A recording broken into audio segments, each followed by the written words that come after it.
So ano namang relate nung CASPA discussion natin kay Pi Network, okay?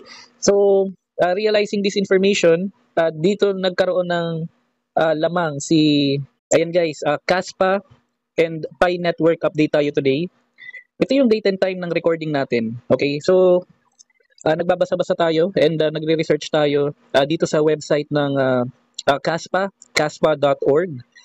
Okay, and yung nakikita natin ngayon, Caspa Mining. Okay, basahin lang natin ng mabilisan. May i-share ako sa inyong information. Okay, so Caspa Mining, Caspa is currently the fastest proof of work. Okay, so proof of work parang Bitcoin. Okay, mineable coin in existence while still remaining decentralized. Okay, the block DAG architecture with rapid block rates allow more mining decentralization and enables effective solo mining at lower hash rates. Okay, Fair launched in November of 2021 with no pre-mine, zero pre-sales, and no coin allocations.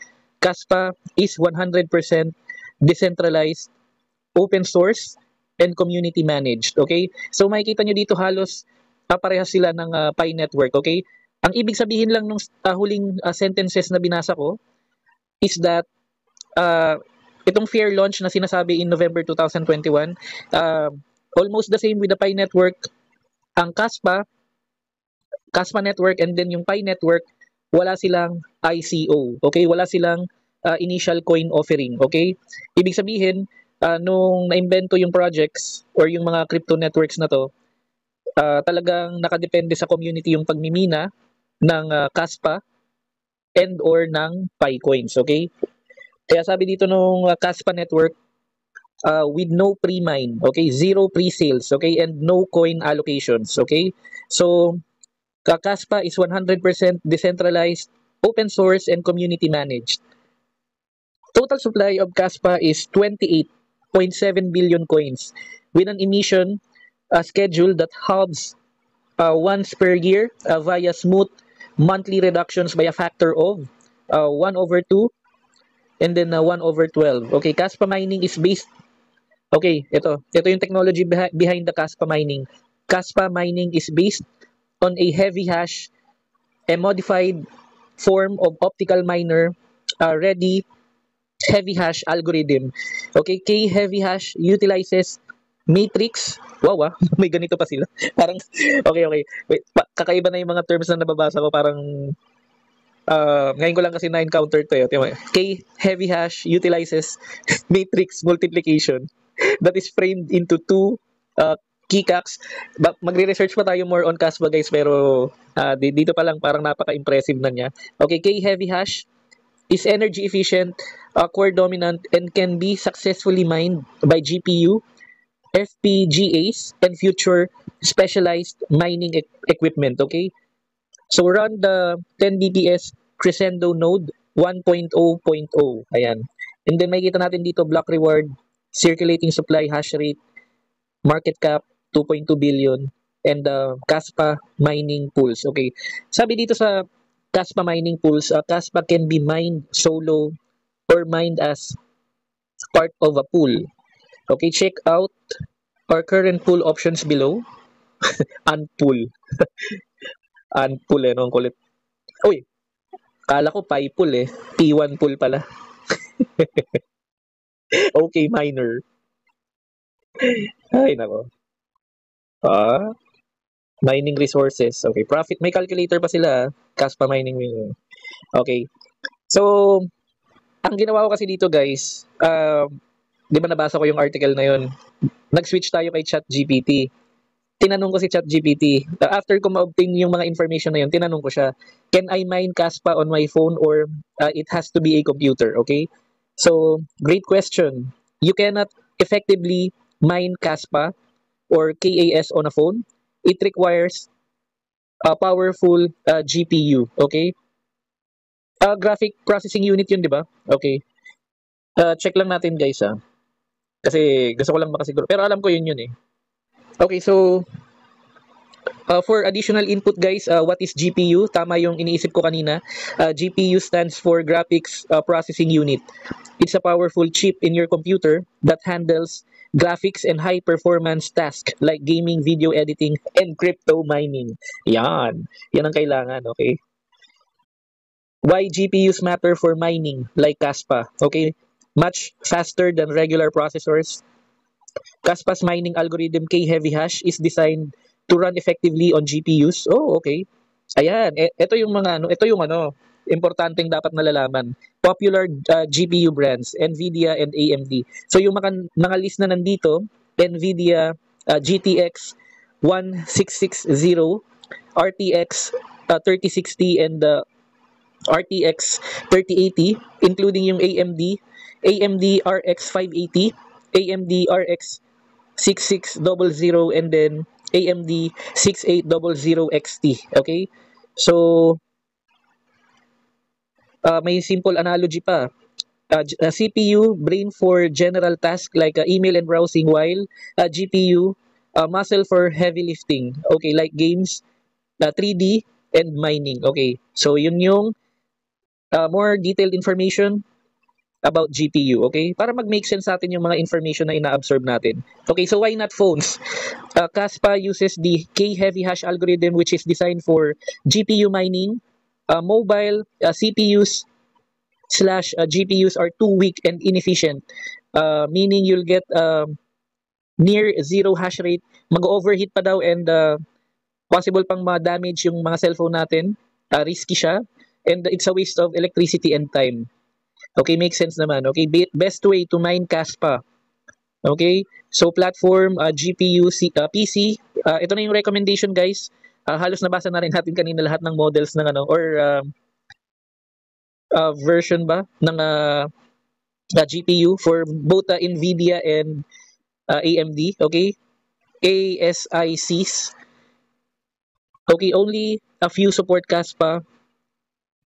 Also expensive. Okay, phone not viable or supported for real mining. Okay. Watch out for fake apps. Alternatives you can do on a phone. Pwede lang natin i-track yung Caspa mining natin through our mobile phone. Ito sa previous video natin, na-upload na natin ito. Check nyo na lang. Wallet management, install Caspa mobile wallets to send, receive, and store Caspa.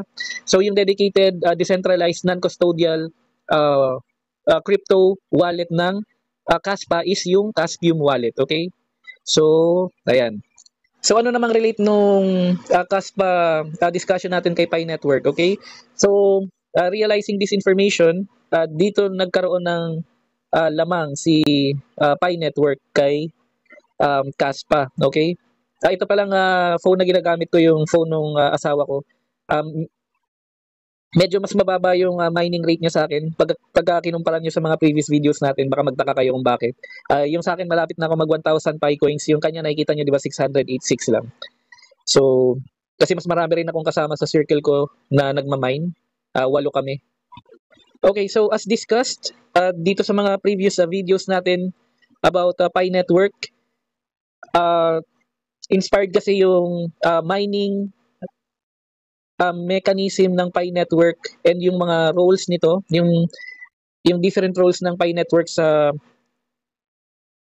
XLM or yung SCP, Stellar Consensus Protocol na tinatawag, okay?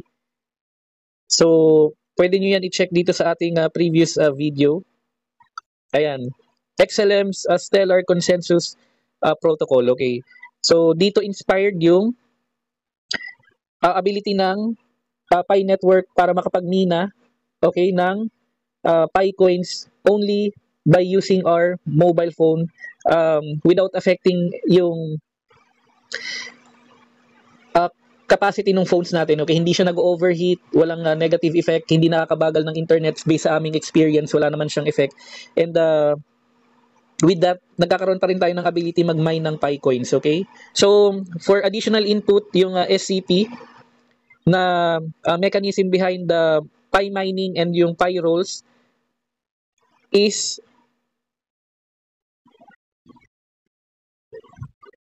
yung tinatawag na proof of agreement model and energy efficient mobile mining, okay? So, open source din siya na blockchain innovation through Stellar's consensus protocol. And with this, nagkakaroon tayo ng possibility makapag-mine ng cryptocurrency through our mobile phones para sa mga pangkaraniwang tao na hindi na sacrifice yung safety ng ating phone, hindi siya risky, hindi nakaka-drain ng battery, and at the same time, hindi natin kailangan bumili ng mga mamahaling mining rigs, okay? So, merong kanya-kanyang advantages and disadvantages between Pi Network mining and yung Kaspa mining. Although ganito kasi, si Pi Network, tinalo niya si Kaspa Network in terms of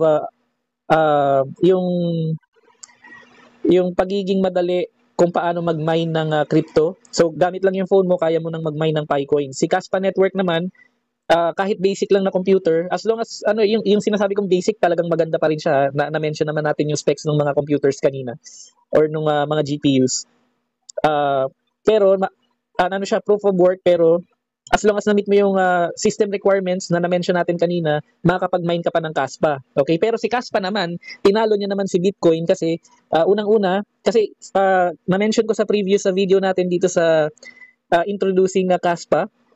Ito, how to install Caspium Decentralized Wallet. Ito naman guys, tinalo ni Kaspa si Bitcoin kasi si Kaspa is, based on my own research it's a cheaper version ng Bitcoin. Mas mabilis kasi may block DAG technology yung Kaspa. And then, kailangan natin ng computer para makapag-mine ng Kaspa pero not as much extensive. Okay? Kagaya ng Bitcoin na talagang mining rigs yung kailangan mo. Okay?